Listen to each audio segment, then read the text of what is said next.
हामीले सधैँ नमस्कार गरेर तपाईहरुको यो शासन हामीले मान्दै रहनु पर्ने, युवाहरूले सधैँ सुन्दै रहनु पर्ने, अनि राष्ट्र सेवक नेपाल प्रहरी नेपाल आर्मीहरूले सधैँ देश बिगार्नेहरूलाई सलाम गरिरहनु पर्ने, स्यालुट ठोक्नु पर्ने म चुनौती दिन चाहन्छु। यस्तो नराम्रो दिन नआओस्, हामीले देख्नु नपरोस्, ताकि कस्तो देश बेचुवालाई सलाम ठोकेर सुरक्षा दिएछु भनेर आफ्नै अंगरक्षकले गोली ठोकेर मारेको देख्नु नपरोस्, त्यो सुन्नु नपरोस्।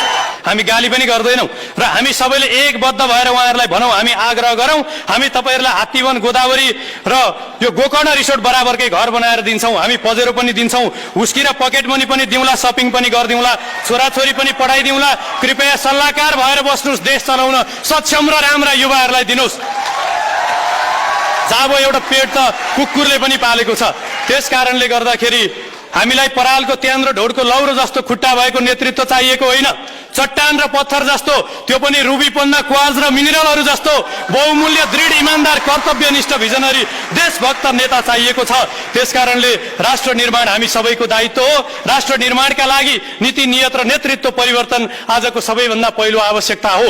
हामी वृद्धलाई वृद्धाश्रममा पाले जस्तो मन्त्री प्रधानमन्त्रीका कुर्सीमा राखिदिरहने, हामी सधैँ अरबमा गएर भेडा चराइरहने, यहाँ बेरोजगार भएर भौतारिरहने, यो हुन सक्दैन।